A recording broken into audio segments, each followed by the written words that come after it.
بسم اللہ الرحمن الرحیم۔ سامعین کرام، آپ سن رہے ہیں عمران سیریز کا اردو ناول گریٹ فالز، جس کے مصنف ہیں مظہر کلیم ایم اے، اور آپ سن رہے ہیں اس سلسلے کی قسط نمبر 11۔ مجھے امید ہے آپ کو میری یہ کاوش پسند آ رہی ہوگی۔ آپ نے اگر ابھی تک میرا چینل کہانی گھر سبسکرائب نہیں کیا تو ابھی میرے چینل کو سبسکرائب کر کے بیل نوٹیفیکیشن آن کر لیجئے تاکہ آنے والی ہر نئی کہانی کی اطلاع بر وقت آپ تک پہنچ سکے۔ چیف، ابھی پرنس جارج سے رپورٹ ملی کہ پاکیشیائی ایجنٹ وہاں سے طیارہ چارٹرڈ کرا کر ویلنگٹن گئے ہیں۔ جب ہمارے آدمی کو علم ہوا تو چارٹرڈ طیارے کو ویلنگٹن پہنچے 2 گھنٹے ہو چکے تھے۔ اب میں نے وہاں احکامات دے دیے ہیں کہ انہیں ہوٹلوں میں تلاش کیا جائے اور خصوصاً ڈیلاس جانے کے لیے بس اڈے، ریل یا ہیلی کاپٹر سروس، ان سب کو چیک کیا جائے۔ جوڈی نے کہا، لیکن انہوں نے ویلنگٹن ہی پہنچنا تھا، تو پھر پرنس جارج جانے کا کیا فائدہ؟ چیف نے حیرت بھرے لہجے میں کہا۔ چیف، یہ عمران ایسے ڈاج دینے کو اپنی کامیابی سمجھتا ہے، کبھی ادھر بھاگ گیا، کبھی ادھر بھاگ گیا۔ جوڈی نے منہ بناتے ہوئے کہا، یہ حد درجہ شاطر آدمی ہے جوڈی، اسے اس طرح ایزی نہ لیا جائے۔ کیسے اطلاع ملی ہے؟ کرنل نیلسن نے کہا تو جوڈی نے ہارڈی سے ملنے والی اطلاع دہرا دی۔ تم نے کیا بندوبست کیا ہے؟ کرنل نیلسن نے پوچھا تو جوڈی نے جیگر اور ہارڈی کو دی جانے والی ہدایات دہرا دیں۔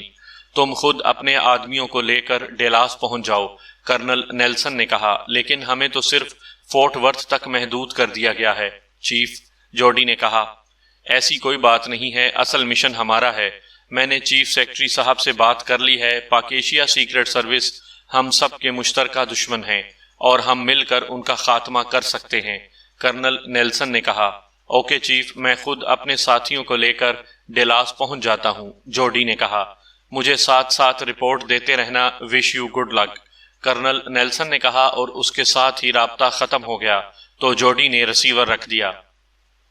ایک بڑی جیپ جو ویگن کی طرز پر بنائی گئی تھی، سڑک پر تیزی سے دوڑتی ہوئی آگے بڑھی چلی جا رہی تھی۔ سڑک پر کاروں اور جیپوں دونوں کا کافی رش تھا۔ بڑی جیپ کی ڈرائیونگ سیٹ پر عمران تھا، جبکہ سائیڈ سیٹ پر جولیا اور صالحہ بیٹھی ہوئی تھیں۔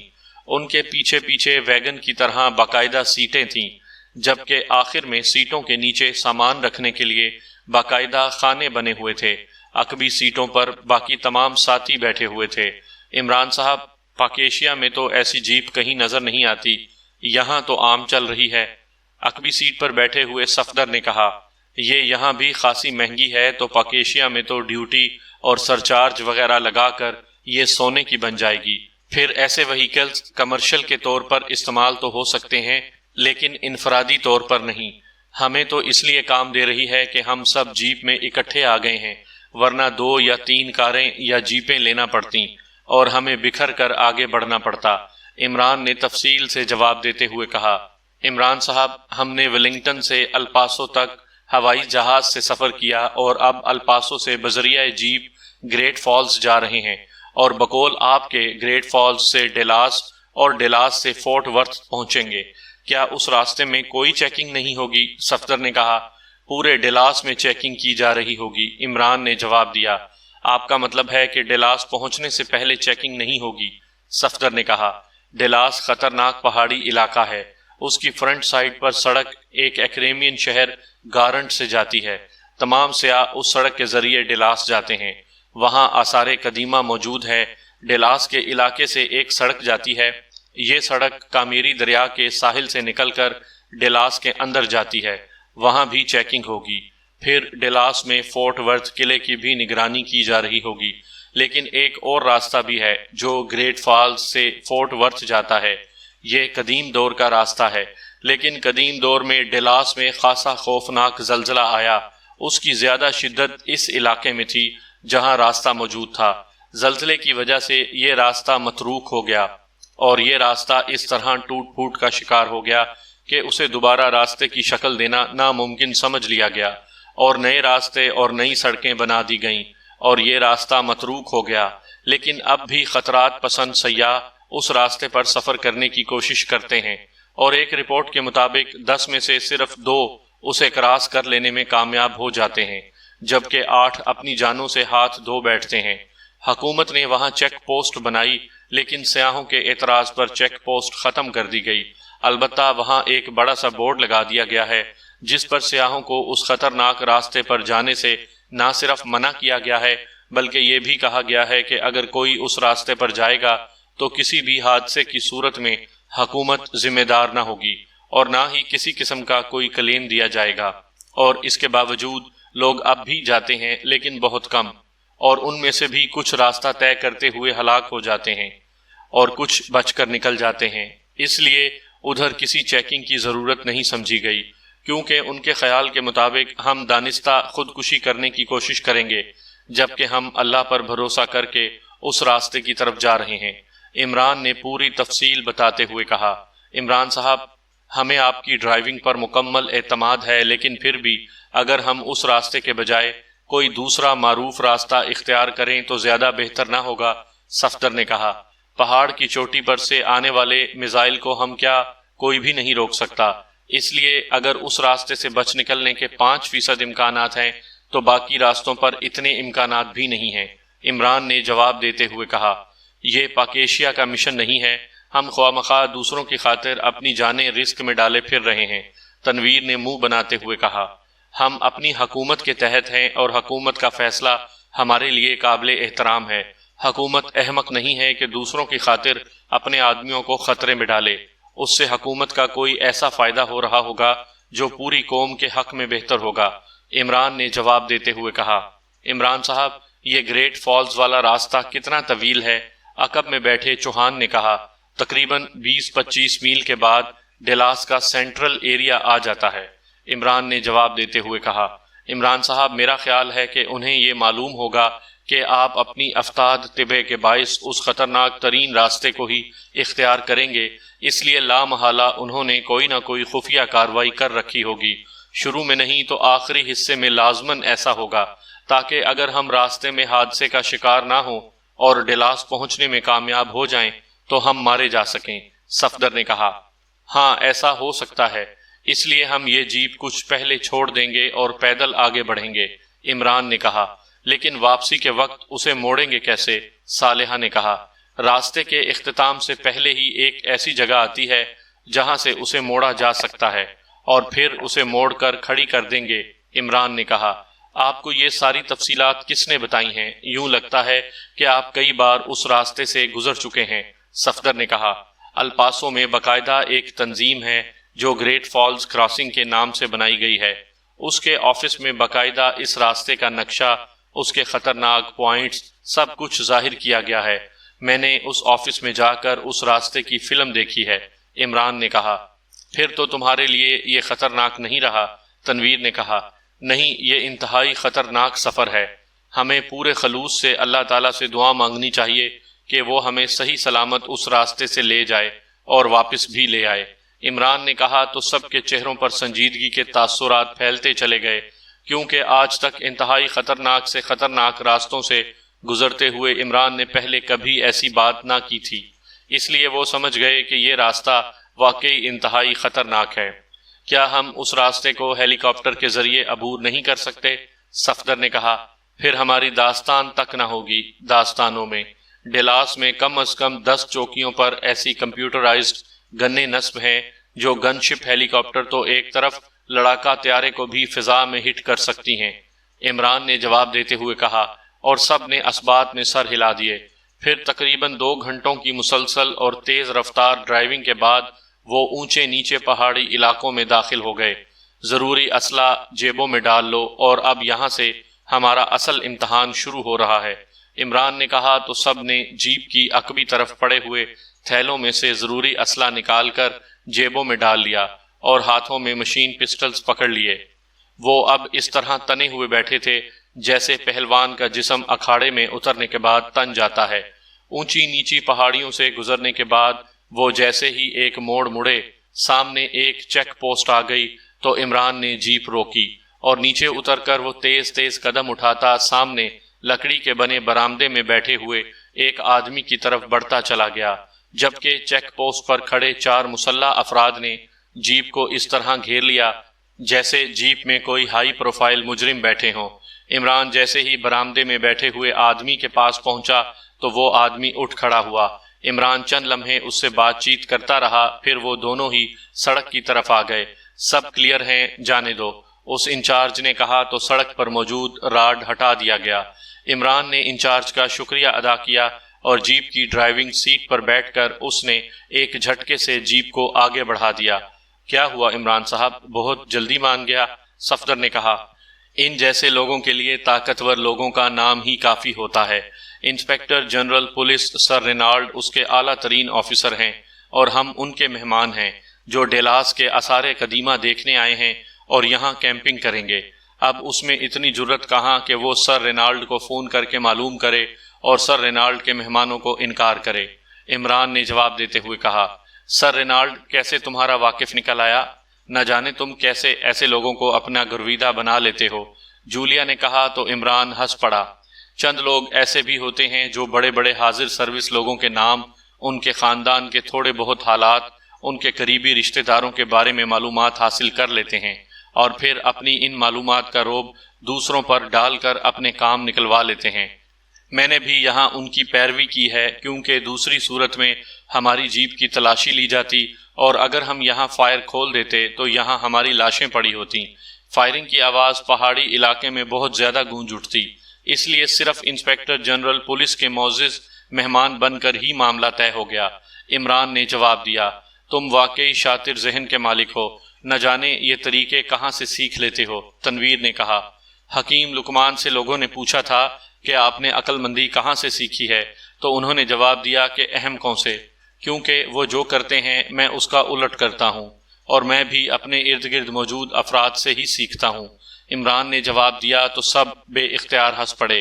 یہ تمہیں احمق کہہ رہا ہے اور تم ہنس رہے ہو، بجائے اسے ملامت کرنے کے الٹا دانت نکال رہے ہو، تنویر نے غصیلے لہجے میں کہا۔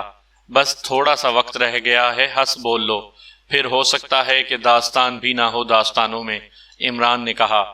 یہ کیا بدشگونی کی باتیں شروع کر دی ہیں تم نے، جولیا نے غصے سے آنکھیں نکالتے ہوئے کہا۔ حقائق کا سامنا کرنا چاہیے، شگون بدشگون حقائق سے منہ پھیرنے کے لیے استعمال کیے جاتے ہیں، عمران نے جواب دیا۔ عمران صاحب، گریٹ فالز وے ابھی کتنا دور ہے؟ صفدر نے موضوع بدلنے کے لیے کہا۔ ہمیں تقریباً نصف گھنٹہ لگے گا وہاں پہنچنے میں، عمران نے کہا۔ عمران صاحب، ہم دن کی روشنی میں اس راستے کو کراس کر جائیں گے یا نہیں؟ کیونکہ اس وقت سپہر ہو رہی ہے، کیپٹن شکیل نے کہا۔ میں نے دانستہ اس وقت کا انتخاب کیا ہے کیونکہ یہ وقت عام طور پر سیر و سیاحت سے واپس جانے کا ہوتا ہے، اس لیے سیکیورٹی پر مامور لوگ قدرے ایزی ہو جاتے ہیں۔ باقی رہا سفر تو امید ہے کہ شام گہری ہونے سے پہلے پہلے کور کر لیا جائے گا، عمران نے کہا تو سب نے اسبات میں سر ہلا دیے اور پھر تقریباً نصف گھنٹہ بعد راستہ یکلخت ایک اونچی پہاڑی کے دامن میں جا کر ختم ہو گیا تو عمران نے دائیں ہاتھ پر جیپ موڑ دی اور اس پہاڑی کے اختتام تک پہنچ گیا اور پھر اس نے جیسے ہی جیپ کو موڑا، روکو روکو، اسے فوراً روکو، یکلخت جولیا نے چیختے ہوئے کہا تو عمران نے فوراً فل بریک لگا دی اور جیپ ایک جھٹکے سے رک گئی۔ کیا ہوا ہے؟ عمران نے حیران ہو کر کہا۔ باقی ساتھی بھی حیرت بھری نظروں سے جولیا کو دیکھ رہے تھے۔ یہ کیسا راستہ ہے؟ جولیا نے ہونٹ چباتے ہوئے کہا، اصل راستہ تو آگے ہے، یہ تو بڑا محفوظ راستہ ہے، صرف یہ مسلسل گہرائی میں جاتا ہے، لیکن آگے کے ایک موڑ کو مڑ کر جو راستہ آئے گا اسے دل گردے سے پار کرنا پڑے گا، عمران نے کہا اور جیپ آگے بڑھا دی۔ جیپ مسلسل گہرائی میں اترتی چلی جا رہی تھی، ایک سائیڈ پر پہاڑی تھی جبکہ دوسری طرف معمولی گہرائی تھی۔ راستہ اتنا چوڑا تھا کہ اس جیسی دو جیپیں اکٹھی اس پر چل سکتی تھیں، لیکن یہ راستہ واقعی محفوظ تھا، مگر جس تیزی سے جیپ گہرائی میں جا رہی تھی اس سے جیپ میں سوار افراد کو یوں محسوس ہو رہا تھا جیسے جیپ کسی کنویں میں گر رہی ہو۔ لیکن پھر وہ موڑ آ گیا جس کا عمران نے ذکر کیا تھا۔ واقعی وہاں پہنچ کر جیسے ہی عمران نے جیپ کو موڑا تو ایک بار پھر جولیا چیخ اٹھی اور اس بار صالحہ نے بھی اس کا ساتھ دیا تو عمران نے جیپ روک دی۔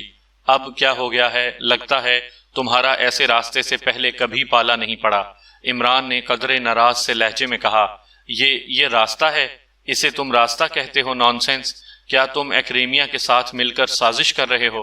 کیا تم پوری پاکیشیا سیکرٹ سروس کو ہلاک کر دینا چاہتے ہو؟ چلو واپس، میں تمہیں آگے جانے کی ہرگز اجازت نہیں دے سکتی۔ جولیا نے یک لخت پھاڑ کھانے والے لہجے میں کہا، اگر میں تنویر کو ڈرائیونگ دے دوں تو وہ آنکھیں بند کر کے اس راستے پر جیپ چلا کر لے جائے گا۔ عمران نے کہا، نہیں، جولیا ٹھیک کہہ رہی ہے، یہ راستہ ہی نہیں ہے، یہ صریحاً خودکشی ہے۔ تنویر نے کہا، شاید اس نے جولیا کی حمایت کرنے کا فیصلہ کر لیا تھا۔ باقی تم لوگ کیا کہتے ہو، بولو۔ عمران نے مڑ کر پیچھے بیٹھے ہوئے اپنے باقی ساتھیوں سے مخاطب ہو کر کہا، یہ واقعی حد درجہ خطرناک راستہ ہے۔ صفدر نے کہا، تو سنو، جو ساتھی جیپ میں بیٹھ کر آگے بڑھنا چاہتے ہوں وہ بیٹھے رہیں، اور جو ڈرتے ہوں وہ اتر کر جیپ کے پیچھے پیدل چل کر آئیں۔ پیدل چلنے والوں کے لیے یہ محفوظ راستہ ہے، البتہ 25-30 میل پیدل چلنا پڑے گا۔ عمران نے کہا، تم کوئی اور راستہ اختیار نہیں کر سکتے؟ جولیا نے کہا، سوری جولیا، مجھے تم سے ایسی امید نہ تھی کہ تم بچوں کی طرح خوفزدہ ہو کر رونا پیٹنا شروع کر دو گی۔ صالحہ کی حد تک تو بات سمجھ میں آتی ہے، لیکن تمہیں ایسا نہیں کرنا چاہیے تھا۔ تم تو نہ جانے کتنی مرتبہ اس سے بھی زیادہ کٹھن راستوں سے گزر چکی ہو۔ عمران نے کہا، یہ صریحاً موت کا راستہ ہے، اگر تم بضد ہو تو ٹھیک ہے، چلو، جو ہوگا اکٹھے ہی ہوگا۔ جولیا نے کہا تو عمران بے اختیار مسکرا دیا، کیونکہ جولیا کے اس فکرے سے کہ جو ہوگا اکٹھے ہی ہوگا سے وہ سمجھ گیا تھا کہ جولیا کا اصل مقصد اس فکرے سے کیا ہے۔ تم کیا کہتی ہو صالحہ؟ عمران نے صالحہ سے مخاطب ہو کر کہا، میں اکیلی تو کچھ نہیں کر سکتی، میں تو سب کے ساتھ ہوں، البتہ میں آنکھیں بند رکھوں گی۔ صالحہ نے کہا تو عمران بے اختیار ہنس پڑا۔ موت سے مت ڈرا کرو، موت اپنے مقررہ وقت پر ہی آنی ہے، اور جب اس کا وقت آ جاتا ہے تو پھر کوئی آدمی یا کوئی مشین یا کوئی چیز اسے بچا نہیں سکتی، اور جب تک وقت نہ آئے موت خود زندگی کی حفاظت کرتی ہے، اور ہمارا جس پیشے سے تعلق ہے اس میں موت تو ہمارے ساتھ ساتھ چلتی ہے۔ عمران نے کہا تو صالحہ نے زبان سے کوئی جواب دینے کے بجائے اثبات میں سر ہلا دیا۔ عمران نے جیپ کو آگے بڑھایا تو صالحہ اور جولیا دونوں نے نہ صرف آنکھیں بند کر لیں بلکہ وہ دونوں ایک دوسرے سے اس طرح چمٹ گئیں جیسے صدیوں کے بعد ایک دوسرے سے مل رہی ہوں۔ عمران کے چہرے پر انتہائی گہری سنجیدگی ابھر آئی تھی، اور وہ اس طرح بیٹھا جیپ چلا رہا تھا جیسے جیپ کے علاوہ باقی ساری دنیا کا وجود عدم وجود میں تبدیل ہو گیا ہو۔ عمران کے سارے ساتھی بھی خاموش بیٹھے ہوئے تھے، ان کا انداز ایسے تھا جیسے انہوں نے بھی سانس روک رکھے ہوں، کیونکہ وہ سب دیکھ رہے تھے کہ جیپ جس راستے پر چل رہی ہے وہ راستہ ایک پتلی سی لکیر جیسا تھا۔ ایک سائیڈ پر تو پہاڑی تھی، لیکن دوسری طرف خوفناک گہرائیاں تھیں، ایسی گہرائیاں جن کی کوئی انتہا نہ تھی، اور جیپ کا ایک پہیہ پہاڑی کے ساتھ لگ کر چل رہا تھا اور دوسرا پہیہ کٹے پھٹے راستے کے آخری حصے پر چل رہا تھا۔ یوں لگ رہا تھا کہ جیسے عمران کے ہاتھ کی معمولی سی جنبش پوری جیپ کو اتھاہ گہرائیوں میں لے جائے گی، جہاں سے بچ نکلنا ناممکن تھا۔ لیکن جیپ کافی رفتار سے چل رہی تھی، کبھی کبھی وہ اچھل پڑتی تو سب کے دل حلق میں آ جاتے تھے، لیکن پھر وہ سنبھل جاتی تو سب کے دلوں کو قرار آ جاتا۔ ارے بڑا خوبصورت نظارہ ہے، ایسے نظارے روز روز دیکھنے کو نہیں ملتے۔ یک لخت خاموشی میں عمران کی آواز سنائی دی تو سب کو یوں محسوس ہوا جیسے خاموشی میں کوئی خوفناک دھماکہ ہو گیا ہو۔ عمران صاحب پلیز پوری توجہ سے جیپ چلائیں، صفدر جیسے آدمی نے کہا تو عمران بے اختیار اچھل پڑا۔ تم بولتے رہو گے تو مجھے نیند نہیں آئے گی، ورنہ ایک ہی حالت میں بیٹھے بیٹھے مجھے نیند آ جائے گی۔ تمہیں معلوم ہے کہ کارمن میں سڑکیں سینکڑوں میلوں تک سیدھی چلی جاتی ہیں، اس لیے ٹرک اور کاریں چلانے والوں کو سٹیئرنگ نہیں موڑنا پڑتا، اس لیے وہ بیٹھے بیٹھے سو جاتے ہیں۔ اس لیے حکومت نے تمام کاروں اور ٹرکوں میں خصوصاً ریڈیو نصب کرائے ہوئے ہیں جو چلتے رہتے ہیں تو ڈرائیور کو نیند نہیں آتی۔ عمران نے الٹا مسلسل بولتے ہوئے کہا، آپ کو اگر واقعی نیند آ رہی ہے تو جیپ روک کر پیچھے آ جائیں، میں چلاتا ہوں جیپ۔ صفدر نے کہا، نہیں، تم مجھ سے اچھے ڈرائیور نہیں ہو، مجھ سے اچھا ڈرائیور تنویر ہے۔ کیوں تنویر؟ عمران نے مسکراتے ہوئے کہا، سوری، میں غلط بیانی نہیں کر سکتا، میں اچھا ڈرائیور ضرور ہوں لیکن تم سے اچھا نہیں، تنویر نے جواب دیتے ہوئے کہا۔ تنویر کی یہی عادت اچھی ہے کہ وہ غلط بیانی نہیں کرتا، صفدر نے کہا۔ خاموش رہو، مت باتیں کرو، یک لخت جولیا نے چیختے ہوئے کہا تو صفدر بے اختیار مسکرا دیا۔ Order is order, deputy chief کا آرڈر ہے، عمران نے جواب دیا، اور اس کے ساتھ ہی جیپ یک لخت اس طرح اچھلی جیسے کہ اس کے پہیوں کے نیچے سے زمین غائب ہو گئی ہو۔ اور اس کے ساتھ ہی صفدر اور دوسرے ساتھیوں نے جیپ کو تیزی سے گھوم کر گہرائی کی طرف جاتے دیکھا، اور پھر فضا بے اختیار بلند ہونے والی انسانی چیخوں سے گونج اٹھی۔ صفدر سمیت تمام ساتھیوں کے حلق سے ہذیانی سی چیخیں نکل رہی تھیں، کیونکہ جیپ اب واضح طور پر راستے سے ہٹ کر گہرائیوں میں گرتی چلی جا رہی تھی، اور وہ سب اپنا انجام بخوبی جانتے تھے۔ ورتھ فورٹ ڈیلاس میں قدیم دور کا بنا ہوا ایک قلعہ تھا، جس کا جہازی سائز کا اور غیر معمولی بڑا پھاٹک تھا، جو پہلے لکڑی کا ہوگا لیکن اب فولاد کا بنا ہوا تھا۔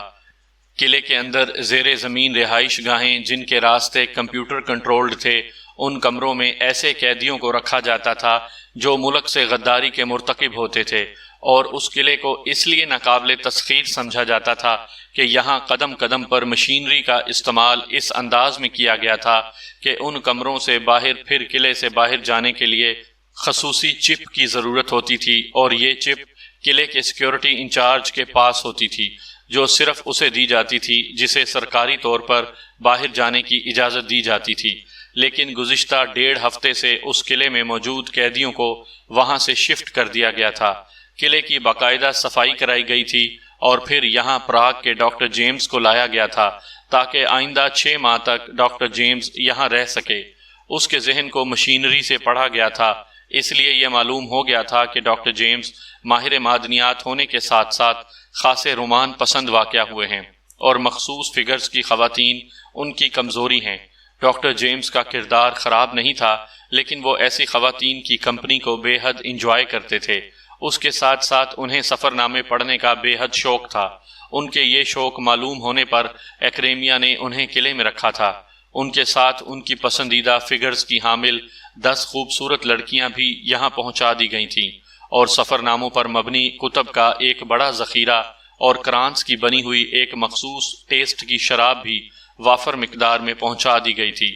چونکہ ڈاکٹر جیمز کے ذہن میں یہ بات مشینری کے ذریعے فیڈ کر دی گئی تھی کہ اس قلعے سے باہر ان کی زندگی کو خطرہ ہے، اس لیے وہ اس قلعے سے باہر نہیں جائیں گے۔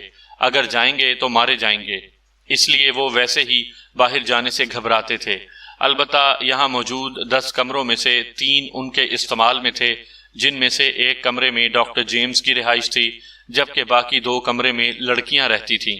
گو ان لڑکیوں کا زیادہ وقت ڈاکٹر جیمز کے کمرے میں ان کے ساتھ ہی گزرتا تھا، لیکن کبھی کبھی ڈاکٹر جیمز خود چل کر ان لڑکیوں کے کمرے میں چلا جاتا تھا، اور پھر ان کے جمگھٹے میں بیٹھ کر وہ ان سے دل کھول کر باتیں کرتا، شراب پیتا، اور بالکل نوجوانوں کے انداز میں ماحول کو انجوائے کرتا تھا۔ ورتھ فورٹ کے سیکیورٹی انچارج کرنل جانسن کا تعلق تو ملٹری انٹیلیجنس سے تھا۔ پہلے کرنل جانسن یہاں اپنے 4 آدمیوں کے ساتھ رہتا تھا، اور 2 کمرے ان کی تحویل میں رہتے تھے، لیکن جب ڈاکٹر جیمز کو یہاں شفٹ کیا گیا تو صرف کرنل جانسن کو یہاں رکھا گیا، کیونکہ وہ طویل عرصے سے ورتھ فورٹ کا سیکیورٹی انچارج چلا آ رہا تھا، اس لیے اسے اس قلعے کے ایک ایک چپے کا علم تھا، جبکہ اس کے ساتھیوں کو واپس بھجوا دیا گیا۔ چونکہ قلعے میں نصب مشینری کی وجہ سے یہاں زیادہ افراد کی ضرورت نہ تھی، اس لیے صرف کرنل جانسن ہی یہاں موجود تھا، جبکہ بلیک سٹار کا رالف بھی ڈاکٹر جیمز کے ساتھ یہاں آیا تھا۔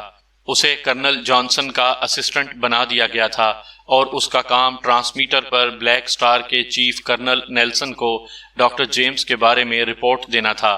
یہ دونوں ایک ہی آفس میں بیٹھتے تھے جو گیٹ کے قریب تھا، اور اس آفس کے پیچھے 2 کمرے تھے، جن میں سے ایک میں کرنل جانسن اور دوسرے میں رالف رہائش پذیر تھا۔ اس وقت بھی وہ دونوں آفس میں بیٹھے شراب پینے میں مصروف تھے۔ کرنل جانسن: ڈاکٹر جیمز کو ان 10 لڑکیوں کی رفاقت حاصل ہے، اور ہمارے پاس ایک بھی نہیں ہے۔ رالف نے شراب کا گھونٹ لیتے ہوئے کہا تو کرنل جانسن بے اختیار ہنس پڑا۔ تم ڈیوٹی پر ہو رالف، اس لیے ڈیوٹی کے دوران ایسی سہولیات مہیا نہیں کی جا سکتی۔ کرنل جانسن نے ہنستے ہوئے جواب دیا۔ وہ دونوں چونکہ دن رات اکٹھے رہتے تھے، اس لیے ان کے درمیان خاصی بے تکلفی پیدا ہو چکی تھی۔ ویسے ہے یہ ظلم کہ بوڑھا ڈاکٹر جیمز تو ان لڑکیوں کے ساتھ رہے، اور ہم جوان اکیلے بیٹھے مکھیاں مارتے رہیں۔ رالف نے منہ بناتے ہوئے کہا۔ کسی بھی وقت کچھ ہو سکتا ہے رالف، اس لیے ہر وقت ہر قسم کے حالات کے لیے تیار رہا کرو۔ ہمارے دشمنوں نے ہمیں معاف نہیں کرنا، بلکہ اب تو میں سوچ رہا ہوں کہ رات کے وقت ہم میں سے ایک جاگا کرے گا اور دوسرے روز دوسرا، کیونکہ ہو سکتا ہے کہ گہری نیند کی وجہ سے سائرن ہمیں ہوشیار نہ کر سکیں اور معاملات خراب ہو جائیں۔ کرنل جانسن نے کہا، تم کتنے عرصے سے سیکیورٹی میں ہو؟ رالف نے کہا تو کرنل جانسن چونک پڑا۔ 18-20 سالوں سے۔ کیوں؟ تم کیوں پوچھ رہے ہو؟ کرنل جانسن نے کہا، اتنے طویل عرصے کے بعد بھی تم ایسی باتیں کر رہے ہو جیسے ابھی ابھی سیکیورٹی جوائن کی ہے تم نے۔ ہم لوگوں کی نیند ویسے بھی گہری نہیں ہوتی، معمولی سی آواز بھی ہمیں بیدار کر دیتی ہے، اور سائرن تو پھر سائرن ہوتے ہیں۔ رالف نے کہا تو کرنل جانسن بے اختیار ہنس پڑا۔ سائرن کی تو میں نے ویسے ہی بات کر دی تھی، لیکن اگر سائرن بجائے بغیر وہ اندر داخل ہو گئے تو پھر؟ کرنل جانسن نے کہا، کیا وہ مکھیاں ہیں یا مچھر کے اندر آ جائیں گے؟ قلعے کی فصیلیں اتنی اونچی ہیں کہ شاید پرندہ بھی اسے کراس نہ کر سکے۔ گیٹ فولاد کا ہے اور اس پر ریز موجود ہیں، بلکہ پورے قلعے میں سوائے ان کمروں کے جن میں ہمارا آفس ہے یا ہماری رہائش ہے، اور نیچے 3 کمرے جن میں ڈاکٹر جیمز اور ان لڑکیوں کی رہائش ہے، باقی چپے چپے پر سیکیورٹی آلات نصب ہیں۔ اب تم خود بتاؤ کہ پاکیشیائی ایجنٹس کیسے اندر داخل ہوں گے؟ اور دوسری بات یہ کہ قلعے کے ایک طرف اونچی پہاڑی ہے، اس پر کوئی انسان نہیں چڑھ سکتا کیونکہ وہ سلیٹ کی طرح سیدھی ہے، اور باقی تینوں اطراف میں گہری اور چوڑی ڈھلوانے ہیں جنہیں کسی صورت کراس نہیں کیا جا سکتا، اور اگر کراس کر بھی لیا جائے تو اندر نہیں آیا جا سکتا۔ میرا تو خیال ہے کہ ایسے قلعے میں ہماری موجودگی بھی صرف تکلف کے طور پر ہے، ورنہ یہاں کسی سیکیورٹی کی ضرورت نہیں ہے۔ پھر ڈیلاس پہاڑی پر ہر طرف مسلح افراد پہرا دے رہے ہیں۔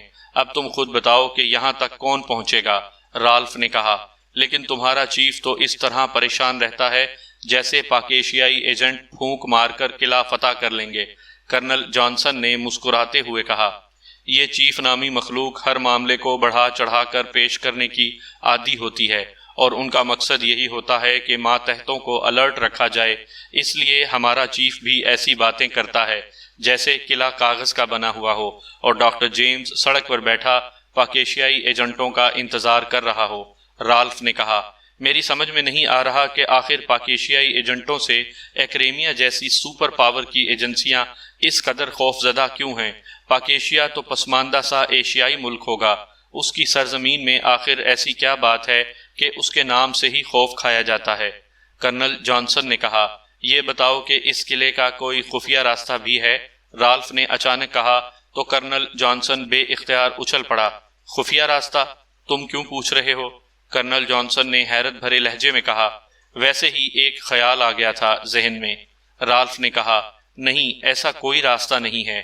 کرنل جانسن نے کہا، جبکہ پاکیشیائی ایجنٹ لازماً کوئی نہ کوئی خفیہ راستہ ڈھونڈ نکالیں گے اور ہم بیٹھے باتیں کرتے رہ جائیں گے، اور وہ ڈاکٹر جیمز کو اس خفیہ راستے سے نکال کر لے جائیں گے۔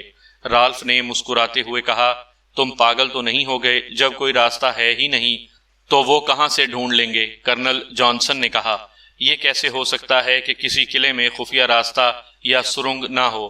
ہمیشہ ایسے قلعوں میں خفیہ سرنگیں اور خفیہ راستے بنائے جاتے ہیں، اس میں بھی بنائے گئے ہوں گے۔ یہ دوسری بات ہے کہ تمہیں اس بارے میں بتایا ہی نہ گیا ہو۔ رالف نے جواب دیا، تم تو میری توقع سے بھی زیادہ ہوشیار ثابت ہو رہے ہو۔ میں تو سیکیورٹی قانون کے تحت تمہارے سامنے انکار کر رہا تھا، ورنہ ایسے 2 راستے تھے، لیکن طویل عرصہ پہلے ان راستوں کو باقاعدہ نہ صرف بلاک کر دیا گیا ہے بلکہ وہاں بھی مشینری نصب کر دی گئی ہے تاکہ باہر سے اگر کوئی اسے کھولنے کی کوشش کرے تو ہمیں یہاں بیٹھے اطلاع بھی مل جائے گی اور ہم اسے ریز فائر کر کے ہلاک بھی کر سکتے ہیں۔ کرنل جانسن نے کہا، پھر ٹھیک ہے، پھر واقعی قلعہ محفوظ ہے۔ رالف نے کہا۔ اسی لمحے میز پر پڑے فون کی گھنٹی بج اٹھی تو کرنل جانسن نے ریسیور اٹھا لیا۔ یس، کرنل جانسن بول رہا ہوں۔ کرنل جانسن نے کہا۔